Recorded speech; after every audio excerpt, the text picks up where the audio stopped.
Update lang ulit tayo sa ating mga gawang kalan. So mayroon tayong dalawa rito na natapos ng i-cleaning, tapos na natin lahat. So ang kulang na lang dito yung burner, bubutasan natin yung burner. So itong isa dapat for Mindanao yan, kaso nag-request yung may-ari na yung square na lang, ito.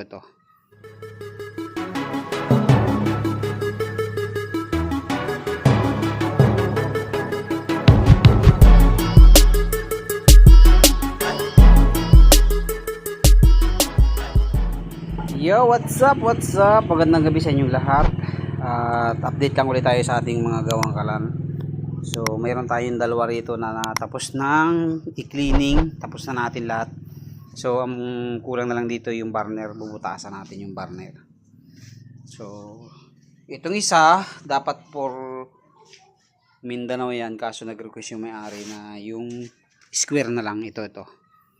So yan yung request niya. Ito yung unang buo namin ngayon ng square, yung mga katulad ng ginawa natin last time na nagawa tayo. So medyo nahinto na lang tayo dahil busy na sa shop. So ngayon ay marami nagre-request, kaya nag-assemble na ulit tayo ng ganito. Yung iba kasi gusto yung ganito eh. Medyo malinis tingnan, mas cute tingnan ba. Pag pambahay na gamit lang ay ayos na to. So yan, malinis na yan. Bubugahan na lang natin ng epoxy paint yan. Tapos ito rin, tapos na rin to. Ito yung double seat natin. Pagka tinanggal mo, pwede sa malaki. Pag nilagyan mo nito, pwede mong salangan ng kahit maliit na kaldero. So pipintahan na natin para paabot bukas to eh. Kasi ito palipad ng Mindanao to. Sa Zamboanga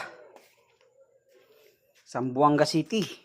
So may mga item din tayo na pa-ship dati dyan sa Zamboanga at sa Maguindanao. Kung ilang item din yung na-pa-ship natin dyan sa Maguindanao. Sa Maguda dato ba yun? Basta doon sa parte na yun. Professor yung isang naging customer natin. Tapos yung isa ay nagsabi sa atin na bibili siya pero ikakopy niya. Hindi ko lang alam, hindi na siya nag-update nung after na bumili sa atin eh. Ayan. So pipintahan natin. Abot pa yan, mabilis namang matuyo yung epoxy paint eh. Okay, so update na lang natin mamaya.